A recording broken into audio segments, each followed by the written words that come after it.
എല്ലാവരും നിൽക്കുമ്പോൾ തന്നെ ഒരു നിമിഷം പ്രാർത്ഥിക്കാം.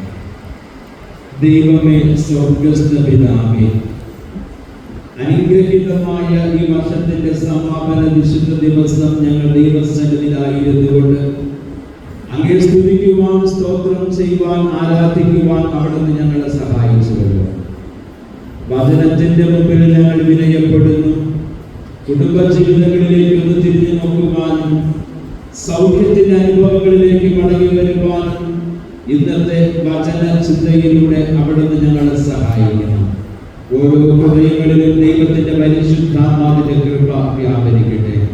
അടിയന്റെ മേലും ദൈവത്തിന്റെ കൃപ പകർന്ന് നല്ല ചിന്തകളിലൂടെ ഞങ്ങളുടെ ജീവിതത്തിന് ആവശ്യമായ ഒരു ആത്മീയ പരിപോഷണം അവിടെ നൽകുമാറാകണമേ എന്ന് പ്രാർത്ഥിക്കുന്നു. ഈ പ്രിയ ജനത്തോടും അടിയനോടും മനസ്സറിയണമേ. യേശുക്രിസ്തുവിൻ ധന്യമുള്ള നാമത്തിൽ തന്നെ ആമേൻ. എല്ലാവർക്കും ദൈവത്തിന്റെ അതിപരിശുദ്ധ നാമം വാഴ്ത്തപ്പെടുമാറാകട്ടെ. 2024 വർഷത്തിന്റെ സമാപന വിശുദ്ധ ദിവസം ദൈവത്തെ ആരാധിക്കുവാൻ നാം ദൈവ സന്നിധിയിലായിരിക്കുകയാണ്. എല്ലാ വർഷത്തിന്റെയും അവസാനത്തെ ഞായറാഴ്ച സാധാരണയായി കുടുംബ ഞായറായി ആചരിക്കപ്പെടുകയും കുടുംബ ജീവിതങ്ങളുടെ പരിപോഷണങ്ങൾക്ക് ആവശ്യമായ ചിന്തകളാണ് ആ നാടുകളിലൊക്കെ നാം പങ്കുവയ്ക്കപ്പെടുന്നത്. അപ്രകാരം ഇന്നത്തെ ചിന്തയ്ക്ക് ആധാരമായി നമുക്ക് നൽകിയിരിക്കുന്നത് കുടുംബം സൗഖ്യദായക ഇടം എന്നുള്ളതാണ്. കുടുംബം സൗഖ്യദായക ഇടം. ഈ പദം നാം കേൾക്കുമ്പോൾ തന്നെ നമ്മുടെ ഹൃദയങ്ങളിലേക്ക് കടന്നു വരുന്ന ഒരു സന്തോഷവും കുളിർമയും ആനന്ദകരമായ അനുഭവങ്ങൾ കുടുംബ ജീവിതത്തിൽ നാം ആഗ്രഹിക്കുന്ന അനുഗ്രഹങ്ങളിലേക്കാണ് വിരൽ ചൂണ്ടുന്നത്. വ്യക്തികൾക്ക് കുടുംബങ്ങളിലുള്ള സ്ഥാനവും കുടുംബങ്ങളിലുള്ള ഉത്തരവാദിത്വവും ഈ നാടുകളിൽ പലപ്പോഴും നാം വിസ്തരിക്കപ്പെടുകയോ അവഗണിക്കപ്പെടുകയോ ചെയ്യുന്നു. ഇന്ന് അനേകം കുടുംബങ്ങളിലും വ്യക്തിജീവിതങ്ങളിലും ശാരീരികവും മാനസികവുമായ പിരിമുറുക്കങ്ങൾ കൊണ്ട് ഇങ്ങനെയുള്ള സംഘർഷാത്മകമായ ജീവിത അനുഭവങ്ങളെ ഉള്ളിലൊതുക്കി വളരെ വേദനാജനകമായ ജീവിതങ്ങളെ അഭിമുഖീകരിക്കുന്നവരാണ് ആധുനിക കുടുംബങ്ങളിൽ ഭൂരിഭാഗം. ഭാര്യ ഭർത്തൃ ജീവിതത്തിന്റെ വിശ്വസ്തതകൾ അവിശ്വസ്തതകൾക്ക് വഴിമാറുന്ന കാലഘട്ടം. സാഹോദര്യ ബന്ധത്തിന്റെ പവിത്രതകൾ കളങ്കിതമാകുന്ന സാഹചര്യങ്ങൾ. മാതാപിതാക്കളും മക്കളും തമ്മിലുള്ള അകൽച്ച വളർന്ന് വലുതാകുന്ന ജീവിത അനുഭവങ്ങൾ. ധനസമ്പാദനവും സുഖലോലുപതയും അതിനുവേണ്ടിയുള്ള സ്വാർത്ഥ ചിന്തകളും ശക്തി പ്രാപിക്കുന്ന ഒരു കാലഘട്ടം. ഇപ്രകാരമുള്ള ജീവിത സാഹചര്യങ്ങളിലൂടെ നമ്മുടെ കുടുംബങ്ങൾ കടന്നു പോകുമ്പോഴാണ് കുടുംബം സൗഖ്യദായക ഇടം എന്ന വിഷയത്തെ കുറിച്ച് നാം ചിന്തിക്കുവാനായിട്ട് പോകുന്നത്. കുടുംബം എന്ന് പറയുമ്പോൾ സമാധാനത്തിന്റെയും സന്തോഷത്തിന്റെയും ദൈവിക അനുഗ്രഹങ്ങളുടെയും അനുഗ്രഹീതമായ അനുഭവങ്ങളാണ് എന്ന് നമുക്ക് പറയുവാനായിട്ട് കഴിയും. ചില സാഹചര്യങ്ങളിലൊക്കെ കുടുംബങ്ങൾ സംഘർഷത്തിന്റെയും രക്തച്ചൊരിച്ചിലിന്റെയും സാഹചര്യങ്ങളെ അഭിമുഖീകരിക്കുന്നു എന്ന കാര്യവും നാം വിസ്മരിക്കുവാൻ പാടുള്ളതല്ല. ഇപ്രകാരമുള്ള സാഹചര്യങ്ങളിലൂടെ നമ്മുടെ കുടുംബ ജീവിതങ്ങളും ലോകത്തിലെ സകല കുടുംബങ്ങളും മുമ്പോട്ട് പ്രയാണം ചെയ്യുമ്പോൾ ഒരു കുടുംബ ജീവിതം എങ്ങനെ ആയിരിക്കണം എന്നുള്ള ചിന്തകളിലേക്ക്, അല്ലെങ്കിൽ കുടുംബ ജീവിതങ്ങളിൽ സൗഖ്യദായക അനുഭവങ്ങളെ എപ്രകാരം കൈവരിക്കുവാനായിട്ട് കഴിയും എന്ന ചിന്തകളിലേക്കാണ് നാം ഇന്ന് പാഠമായി വായിച്ച എല്ലാ വേദഭാഗങ്ങളും വിരൽ ചൂണ്ടുന്നത്. ഇന്ന് നാം പാഠമായി വായിച്ച പഴയ നിയമ വേദഭാഗം ഉൽപ്പത്തി പുസ്തകം 33-ാം അധ്യായത്തിന്റെ 1 മുതൽ 11 വരെ രേഖപ്പെടുത്തിയിരിക്കുന്ന ആ വേദഭാഗത്തെ അടിസ്ഥാനമാക്കി നമ്മുടെ കുടുംബ ജീവിതങ്ങളെ സൗഖ്യദായകമായ അനുഭവങ്ങളിലേക്ക് എങ്ങനെ കൊണ്ടുവരുവാനായിട്ട് കഴിയും എന്ന് ചിന്തിക്കുവാനാണ് ഞാൻ ഇവിടെ ആഗ്രഹിക്കുന്നത്. ഒന്നാമത്തെ ചിന്ത, ശരിയായ വീക്ഷണം കുടുംബത്തെ സൗഖ്യദായക ഇടമാക്കി മാറ്റുന്നു എന്നുള്ളതാണ്. ശരിയായ വീക്ഷണവും കാഴ്ചപ്പാടുകളും നമ്മുടെ കുടുംബ ജീവിതത്തിന് സൗഖ്യദായകമായ ഒരു ഇടമായി പരിവർത്തിപ്പിക്കുവാനായിട്ട് നമുക്ക് കഴിയും എന്നുള്ളതാണ്. ഈ കാലഘട്ടങ്ങളിൽ തിരിഞ്ഞു നോട്ടം എന്ന് പറയുന്നത് അത്ര ഗൗരവം അർഹിക്കുന്ന ഒരു കാര്യമല്ലാതായി തീർന്നിരിക്കുന്നു. പ്രിയമുള്ളവരെ, നമ്മുടെ കുടുംബ ജീവിതത്തെ കുറിച്ചുള്ള വീക്ഷണവും കാഴ്ചപ്പാടുകളും എന്തൊക്കെയാണ്? നമ്മുടെ ദൈനംദിന ജീവിതത്തിൽ നമ്മുടെ ജീവിത സാഹചര്യങ്ങളെ കുറിച്ചുള്ള ഒരു വിശകലനം ഈ നാളുകളിൽ നഷ്ടപ്പെട്ടുകൊണ്ടിരിക്കുകയാണ്. ഇപ്പോൾ നമ്മുടെ ദൈനംദിന ജീവിതത്തിൽ കുടുംബ ജീവിതങ്ങളെ കുറിച്ചുള്ള കാഴ്ചപ്പാടുകളും വീക്ഷണവും വിശകലനം ചെയ്യുമ്പോൾ നമ്മുടെ കുറവുകളെ നമുക്ക് കണ്ടെത്തുവാനായിട്ട് കഴിയും. ഇത് പലപ്പോഴും കുടുംബങ്ങളിൽ ഒത്തൊരുമിച്ചുള്ള സംഭാഷണങ്ങളോ ഒരുമിച്ചുള്ള കൂട്ടായ്മയുടെ തലങ്ങളോ ഒക്കെ നഷ്ടപ്പെട്ട് മുഖം കുനിച്ചിരിക്കുന്ന അനുഭവങ്ങൾ, ചിലപ്പോഴൊക്കെ ആഗ്രഹിക്കുന്ന സന്തോഷങ്ങൾ നമ്മുടെ കുടുംബ ജീവിതത്തിൽ ലഭിക്കാതെ വരുമ്പോൾ കുടുംബ ജീവിതങ്ങൾ നിരർത്ഥകമായ വിമർശനങ്ങളുടെ വേദനകളുടെ സംഗമവേദിയായി പരിണമിക്കുമ്പോഴൊക്കെ ഞാനും നിങ്ങളും നമ്മുടെ തലകളെ കുനിച്ചിരിക്കുന്ന അനുഭവങ്ങളാണ്. ഇന്ന് നമ്മുടെ ചിന്തയ്ക്ക് ഉൽപ്പത്തി പുസ്തകം 33-ാം അധ്യായത്തിന്റെ 1-ാം വാക്യത്തിൽ യാക്കോബ് തലപൊക്കി നോക്കി ഏശാവും അവനോട് കൂടെ 400 ആളും വരുന്നത് കണ്ടു. തലപൊക്കി നോക്കി കണ്ടു. ഇത് വളരെ പ്രാധാന്യമർഹിക്കുന്ന ഒരു പ്രയോഗമാണ്. പ്രിയമുള്ളവരെ, നമ്മുടെ കുടുംബ ജീവിതങ്ങളിലേക്ക് നമുക്കൊന്ന് തലപൊക്കി നോക്കി നമ്മുടെ കുടുംബ ജീവിതങ്ങളിലെ യാഥാർത്ഥ്യങ്ങളെ കണ്ടറിയുവാൻ നമുക്കിന്ന് കഴിയുന്നുണ്ടോ എന്നുള്ളതാണ്. ഇവിടെ യാക്കോബ് തലപൊക്കി നോക്കി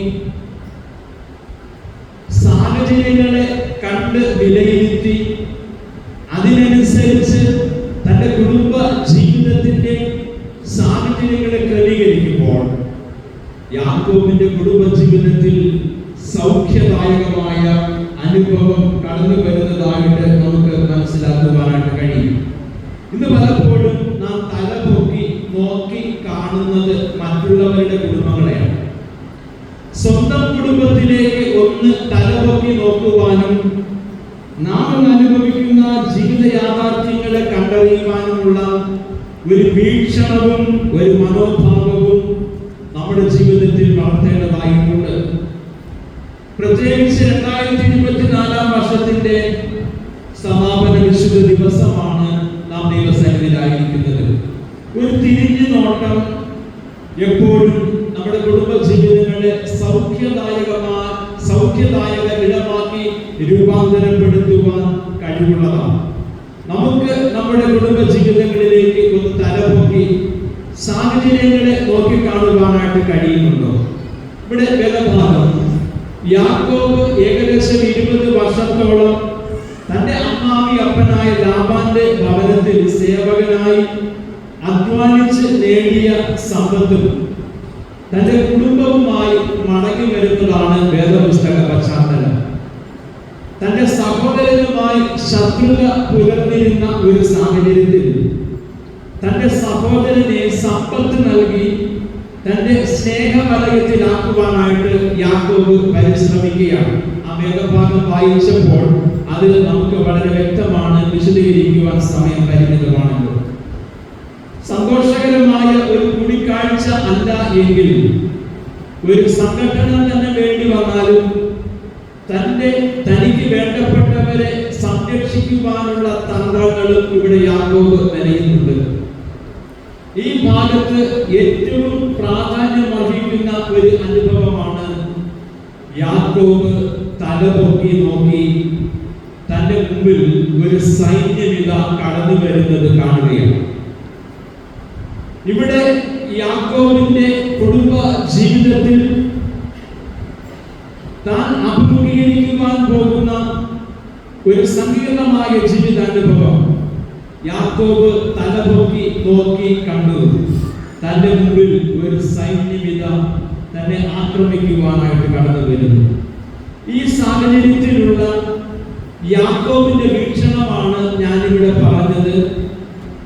അതായത് തനിക്ക് ലഭിച്ച സമ്പത്ത് തന്റെ സഹോദരനുമായി പങ്കുവെച്ച് തന്റെ സഹോദരനുമായി ഒരു സൗഖ്യദായകമായ അനുഭവത്തിലേക്ക് കടന്നു വരുവാൻ ഇവിടെ യാക്കോബ് ശ്രമിക്കുകയാണ്.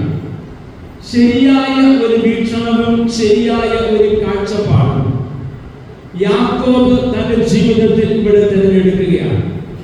പലപ്പോഴും നമുക്ക് നമ്മുടെ കുടുംബ ജീവിതങ്ങളിലും നമ്മുടെ സഭയുടെ ശുശ്രൂഷകളിലുമൊക്കെ, അഥവാ വലിയ കുടുംബമായിരിക്കുന്ന നമ്മുടെ സഭയുടെ ശുശ്രൂഷകളിലും നമുക്കിന്ന് വന്നിരിക്കുന്ന അതേ വീക്ഷണവും മനോഭാവങ്ങളിലുമുള്ള കുറവുകൾ പരിഹരിക്കുമ്പോഴാണ് സഭയും നമ്മുടെ കുടുംബവും സൗഖ്യദായകമായ ഒരു ഇടമായി തീരുന്നത്.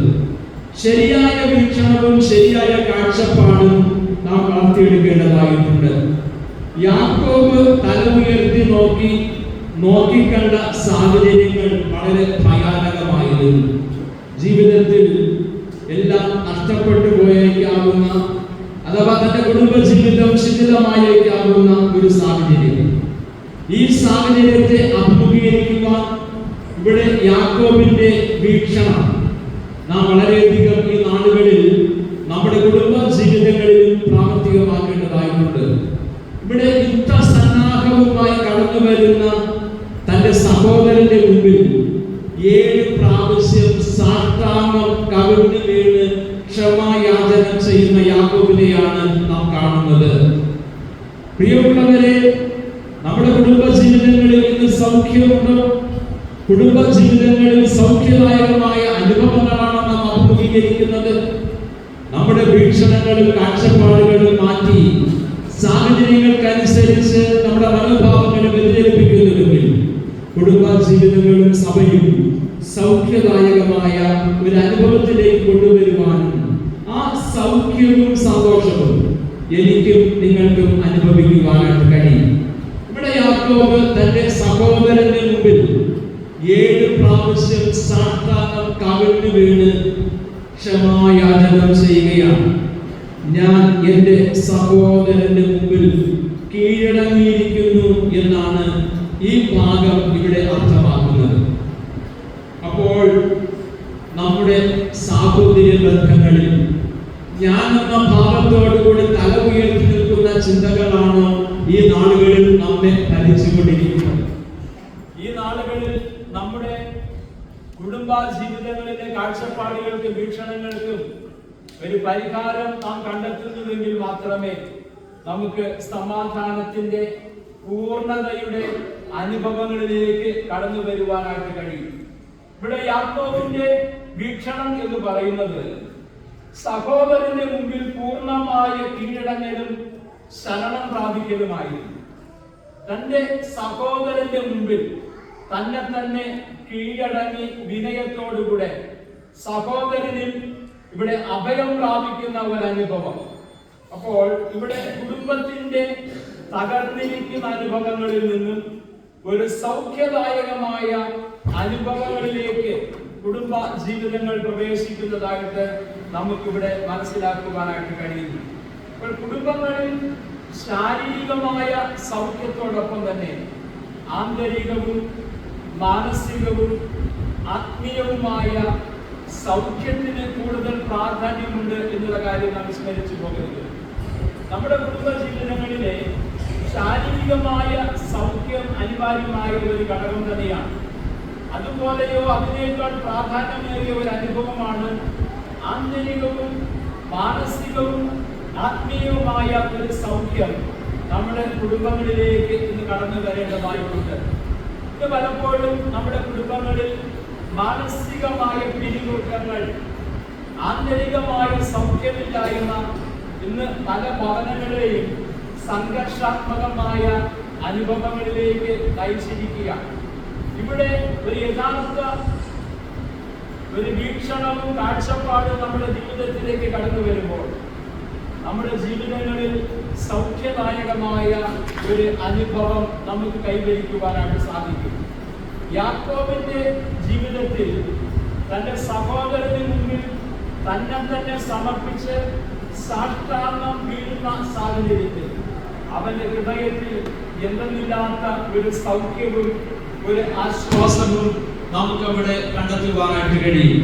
തുടർന്നുള്ള വേദഭാഗത്തിലേക്ക് നാം വായിക്കുമ്പോൾ രണ്ടുപേരും കെട്ടിപ്പിടിച്ച് ആലിംഗനം ചെയ്തു. അത് രണ്ടുപേരും വാവിട്ട് കരയുകയാണ്. അത് തങ്ങളുടെ ജീവിതത്തിൽ ഇതുവരെ അനുഭവിച്ചതായ സംഘർഷാത്മകമായ വൈരാഗ്യപൂർണമായ വേദനാജനകമായ ജീവിത അനുഭവങ്ങളിൽ നിന്നും ഒരു വിനയപ്പെടലിന്റെ സഹോദരന്റെ മുമ്പിലുള്ള സമ്പൂർണമായ സമർപ്പണത്തിന്റെ ഭാഗമായി രണ്ടുപേരും കെട്ടിപ്പിടിച്ച് ആലിംഗനം ചെയ്ത് കരയുകയും തങ്ങളുടെ ഹൃദയങ്ങളിലെ എല്ലാ വേദനകൾക്കും ആശ്വാസം കണ്ടെത്തുന്നതായ ഒരു അനുഭവം നമുക്കിവിടെ കണ്ടെത്തുവാനായിട്ട് കഴിയും. പ്രിയമുള്ളവരെ, ഇവിടെ ശരിയായ വീക്ഷണവും കാഴ്ചപ്പാടുകളും തങ്ങളുടെ കുടുംബ ജീവിതത്തിന്റെ സംഘർഷാത്മകമായ അനുഭവങ്ങളെ മാറ്റിമറിച്ചതുപോലെ 2024 വർഷത്തിന്റെ സമാപന വിശുദ്ധ ദിവസം നാം ദൈവസന്നിധിയിലായിരിക്കുമ്പോൾ നമ്മുടെ കുടുംബ ജീവിതങ്ങളിലും ഇതേ വീക്ഷണവും കാഴ്ചപ്പാടുകളും കടന്നു വരികയും സഹോദരന് മുമ്പിൽ ക്ഷമിക്കുവാനും സഹോദരനെ ആലിംഗനം ചെയ്ത് തങ്ങളുടെ വേദനകൾ ഒരുമിച്ച് പങ്കുവയ്ക്കുവാനും സമ്പൂർണമായ ഒരു സമർപ്പണവും ശരിയായ ഒരു വീക്ഷണവും കാഴ്ചപ്പാടും ഈ കാലഘട്ടങ്ങളിൽ നമ്മുടെ കുടുംബ ജീവിതങ്ങളിൽ അനിവാര്യമായിരിക്കുന്നു. രണ്ടാമത്തെ ചിന്ത, ദൈവിക പ്രവൃത്തികൾ കുടുംബത്തെ സൗഖ്യദായക ഇടമാക്കി മാറ്റുന്നു എന്നുള്ളതാണ്. ദൈവിക പ്രവൃത്തികളാണ് നമ്മുടെ കുടുംബ ജീവിതങ്ങളെ സൗഖ്യദായക ഇടങ്ങളായി മാറ്റുന്നത്. യാക്കോബിന്റെ ജീവിതത്തിലേക്ക് നാം നോക്കുമ്പോൾ യാക്കോബിന്റെ ജീവിതത്തിന്റെ വളർച്ചയ്ക്കും ഉയർച്ചയ്ക്കും കാരണമായി തീർന്നത് ദൈവിക പ്രവർത്തനങ്ങളായിരുന്നു എന്ന് നമുക്ക് മനസ്സിലാക്കുവാനായിട്ട് കഴിയും. അങ്ങനെ ദൈവിക പ്രവർത്തനങ്ങൾക്കും ദൈവിക ഇടപെടലുകൾക്കും നമ്മുടെ കുടുംബങ്ങളെ വിധേയപ്പെടുത്തുമ്പോൾ നമ്മുടെ കുടുംബങ്ങളും സൗഖ്യദായകമായ ഇടങ്ങളായി പരിണമിക്കുന്ന അനുഭവങ്ങളായി തീരും. ഇന്ന് പലപ്പോഴും ദൈവിക പ്രവർത്തനങ്ങൾക്ക് പ്രാമുഖ്യം നൽകാതെ നമ്മുടെ ചിന്തകൾക്കും നമ്മുടെ പ്രവർത്തനങ്ങൾക്ക് പ്രാധാന്യം നൽകിക്കൊണ്ടുള്ള ആധുനിക മനുഷ്യന്റെ കുടുംബജീവിതം എത്തി നിൽക്കുന്നത് രോഗാതുരമായ സാഹചര്യങ്ങളിലാണ്. ഇവിടെയും വേദനകളും നിരാശകളും. ഭാര്യയും ഭർത്താവും മുഖത്തോട് മുഖം നോക്കിയാൽ മക്കളോടുള്ള സമീപനങ്ങളിലും സാഹോദര്യ ബന്ധങ്ങളിലുമെല്ലാം ഈ ഒരു സൗഖ്യമില്ലായ്മ നമുക്ക് മനസ്സിലാക്കുവാനായിട്ട് കഴിയും. എന്നാൽ സകല കുടുംബങ്ങൾക്ക് പേർ വരുവാൻ കാരണഭൂതനായ സർവശക്തനായ ദൈവത്തിന്റെ സന്നിധിയിൽ ദൈവിക പ്രവർത്തനങ്ങൾക്ക് നമ്മുടെ കുടുംബങ്ങളെ നാം വിധേയപ്പെടുത്തുമ്പോൾ തീർച്ചയായും നമ്മുടെ കുടുംബ ജീവിതങ്ങൾ സൗഖ്യത്തിന്റെ അനുഭവങ്ങളായി മാറ്റപ്പെടുക തന്നെ ചെയ്യും.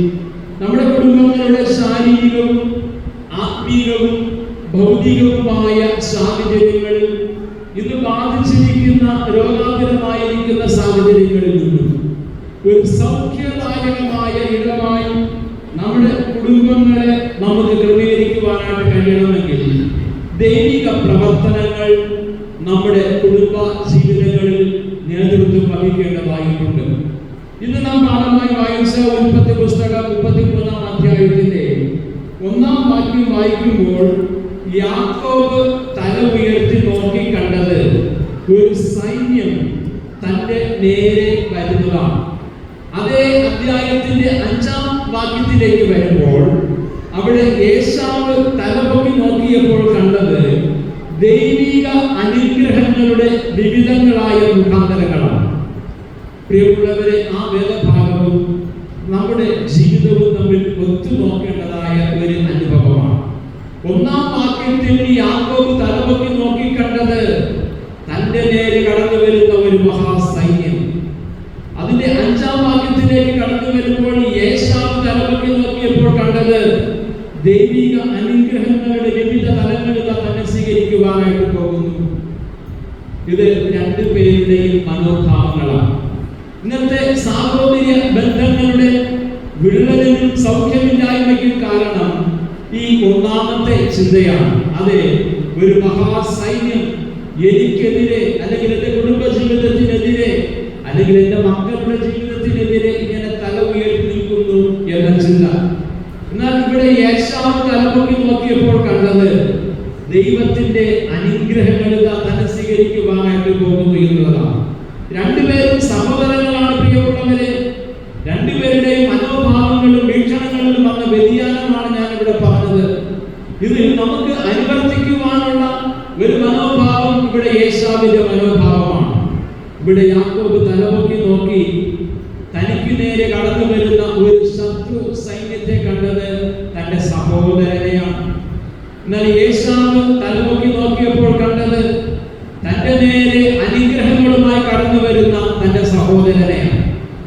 പ്രിയമുള്ളവരെ, നമ്മുടെ ഇതിലേതാണ് നമ്മുടെ മനോഭാവം? സഹോദരന് നേരെ ശത്രുതയാണോ? സഹോദരൻ എന്റെ അനുഗ്രഹമാണോ? ഈ ഒരു മനോഭാവത്തിന് നമുക്ക് ഒരു തീരുമാനമെടുക്കേണ്ട ദിവസമാണ്. അത് 2024 വർഷത്തിന്റെ സമാപന വിശുദ്ധ ദിവസം. നമ്മുടെ മനോഭാവങ്ങളിൽ ചെറിയ ഒരു മാറ്റമെങ്കിലും കടന്നു വന്നാൽ നമ്മുടെ കുടുംബ ജീവിതങ്ങളും സാഹോദര്യ ബന്ധങ്ങളും അതേ സൗഖ്യത്തിന്റെ അനുഭവങ്ങളായി മാറ്റപ്പെടുന്ന അനുഭവം. അതെ, ഈ സംഭവം നടക്കുന്ന കാലഘട്ടം എന്ന് പറയുന്നത് മനുഷ്യ മൃഗ സമ്പത്തുകളെ ദൈവിക അനുഗ്രഹങ്ങളായി കണ്ടിരുന്ന ഒരു കാലഘട്ടമാണ്. മാത്രമല്ല, ഏശാവ് തന്റെ സഹോദരനോടുള്ള ശത്രുതയെല്ലാം മാറി സാഹോദര്യ മനോഭാവത്തിൽ സ്നേഹത്തിന്റെ വീക്ഷണകോണിൽ നിന്നുകൊണ്ട് തന്റെ സഹോദരനെ നോക്കി കണ്ടപ്പോഴാണ് അത് തന്റെ ജീവിതത്തിൽ അനുഗ്രഹങ്ങളുമായി തന്നെ തേടി വരുന്ന ഒരു സഹോദരനെ കാണുവാനായിട്ട് കഴിഞ്ഞത്. ഇന്ന് പലപ്പോഴും നാം നമ്മുടെ സഹോദരനെ നോക്കി കാണുന്ന വീക്ഷണകോണുകൾക്ക് ഒരു മാറ്റം വരേണ്ടതായിട്ടുണ്ട്. അത് ശത്രുതയുടെ വൈരാഗ്യത്തിന്റെ മനോഭാവമാണ് നമ്മുടെ ഹൃദയങ്ങളെ ഭരിക്കുന്നതെങ്കിൽ അത് യാക്കോബിനെ പോലെ നമ്മുടെ മുമ്പിൽ ഒരു സൈന്യം. എന്നാൽ ഏശാവിനെ പോലെ അത് ക്ഷമിക്കുവാനുള്ള മനസ്സോടുകൂടെ, അത് സാഹോദര്യത്തിന്റെ സ്നേഹത്തിന്റെ കണ്ണിലൂടെ കാര്യങ്ങൾ നോക്കി കാണുമ്പോൾ എല്ലാം അനുഗ്രഹത്തിന്റെ സമ്പൽ സമൃദ്ധിയുടെ ഏറ്റവും സന്തോഷകരമായ ഒരു അനുഭവമാണ്. പ്രിയമുള്ളവരെ, നമ്മുടെ കുടുംബ ജീവിതങ്ങൾ സൗഖ്യദായക ഇടങ്ങളായി രൂപാന്തരപ്പെടണമെങ്കിൽ അത് സ്നേഹത്തിന്റെ കണ്ണിലൂടെ നാം ഒന്ന് തലപൊക്കി നോക്കി കാണേണ്ടതായിട്ടുണ്ട്. ഇത് പലപ്പോഴും നാം തലപൊക്കി നോക്കുമ്പോൾ തന്നെ നമ്മുടെ മനസ്സിൽ പറയുന്നത് അവനതാ വരുന്നു, അവന്റെ ഉള്ളിൽ വൈരാഗ്യം നിറഞ്ഞിരിക്കുന്നു എന്നുള്ള ചിന്തകൾ. അതുകൊണ്ട് നാം പ്രതിരോധിക്കുവാനുള്ള അടവ് നയങ്ങൾ എടുക്കുന്ന കാലഘട്ടമാണ്. എന്നാൽ ഇത് സ്നേഹത്തിന്റെ കണ്ണിലൂടെ നോക്കി കാണുമ്പോഴോ എന്റെ സഹോദരൻ എന്റെ അടുക്കൽ കടന്നു വരുന്നത് എത്ര അനുഗ്രഹകരമായ സൗഖ്യദായകമായ ഒരു അനുഭവം. അതേ പ്രിയമുള്ളവരെ, സഹോദരങ്ങൾ തമ്മിൽ കാണിക്കുന്ന സ്നേഹത്തിന്റെ കൂട്ടായ്മയിലൂടെ നമ്മുടെ കുടുംബ ജീവിതങ്ങൾ സൗഖ്യദായക ഇടമായി തീരുമാനാകട്ടെ എന്ന് ഞാൻ പ്രാർത്ഥിക്കുകയാണ്. മൂന്നാമത്തെ ചിന്ത, കുടുംബ അംഗങ്ങളിൽ ദൈവത്തിന്റെ മുഖം കാണുമ്പോൾ കുടുംബം സൗഖ്യദായക ഇടമായി മാറ്റപ്പെടും. വളരെ പ്രാധാന്യം അർഹിക്കുന്ന ഒരു ചിന്തയാണ്. കുടുംബ അംഗങ്ങളിൽ, അതായത് നമ്മുടെ മാതാപിതാക്കളിൽ, നമ്മുടെ സഹോദരങ്ങളിൽ, നമ്മുടെ മക്കളിൽ, നമ്മുടെ ബന്ധുജനങ്ങളിൽ ദൈവമുഖം കാണുവാനുള്ള ഒരു മനോഭാവം നമ്മുടെ കുടുംബ ജീവിതങ്ങൾക്ക് സൗഖ്യദായകമായ അനുഭവമാണ്. ഉൽപ്പത്തി പുസ്തകം 33:10 യാക്കോബ് യേശാവിനോട് പറയുന്നു, ദൈവത്തിന്റെ മുഖം കാണുന്നത് പോലെ ഞാൻ നിന്റെ മുഖം കാണുന്നു എന്നുള്ളതാണ്. പ്രിയമുള്ളവരെ, കുടുംബങ്ങളിൽ സൗഖ്യത്തിന്റെ അനുഭവങ്ങളാണോ നാം ആഗ്രഹിക്കുന്നത്? വൈരാഗ്യത്തിന്റെയും വേദനയുടെയും തീരാദുഃഖങ്ങളുടെയും അനുഭവങ്ങളാണോ? സൗഖ്യത്തിന്റെ അനുഭവങ്ങളാണ് നമ്മുടെ കുടുംബ ജീവിതങ്ങളിൽ ആഗ്രഹിക്കുന്നതെങ്കിൽ അതെ, നമ്മുടെ സഹോദരന്റെ, നമ്മുടെ മാതാപിതാക്കളുടെ, നമ്മുടെ മക്കളുടെ മുഖത്ത് ദൈവത്തിന്റെ മുഖം കാണുവാനായിട്ട് നമുക്ക് കഴിയണം. ഇവിടെ പൂർണ്ണതയുടെ ഒരു പ്രതിഫലനമാണ് യാക്കോബിന്റെ ജീവിതത്തിൽ കൈവരുന്നത്. ഇതുവരെയും യാക്കോബ് തന്റെ സഹോദരനെ കണ്ടിരുന്നത് ഉപായത്തോടുകൂടെയായിരുന്നു, പലവിധ തന്ത്രങ്ങളോടുകൂടെയായിരുന്നു, ചതിക്കുവാനുള്ള മനോഭാവത്തോടുകൂടെയായിരുന്നു, അവന്റേതെല്ലാം കൈവശമാക്കുവാനുള്ള കുതന്ത്രങ്ങൾ നനഞ്ഞുകൊണ്ടായിരുന്നു.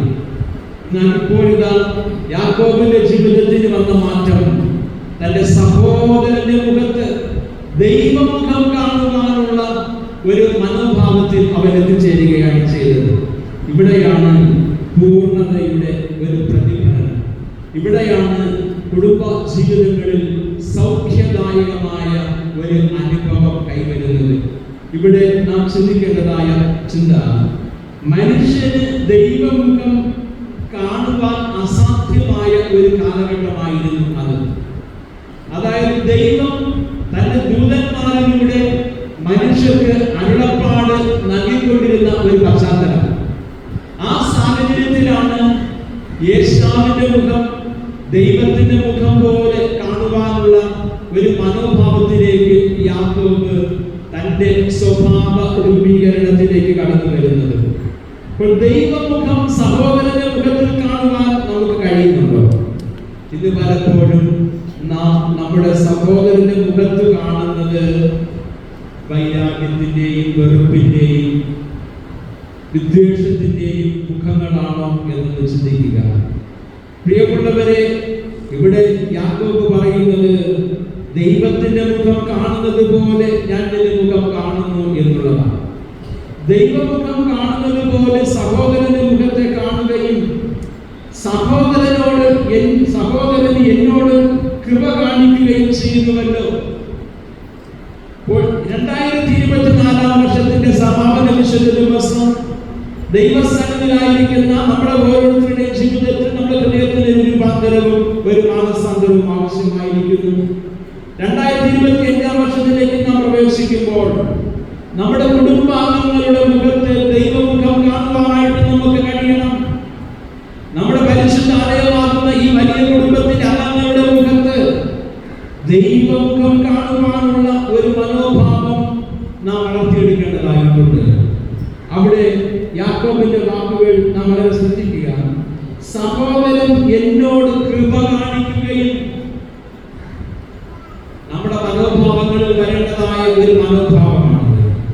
എന്റെ സഹോദരൻ എന്നോട് കൃപ കാണിച്ചിരിക്കുന്നു, അവന്റെ മുഖത്ത് ഞാൻ കാണേണ്ടത് ദൈവത്തിന്റെ മുഖമാണ്. ഈ ഒരു സാഹചര്യമാണ് യാക്കോബിന്റെ ജീവിതത്തിൽ അസാധ്യം എന്ന് ചിന്തിച്ചിരുന്ന തന്റെ കുടുംബത്തിലേക്കുള്ള മടങ്ങി വരവിനെ സാധ്യമാക്കി തീർക്കുന്നത്.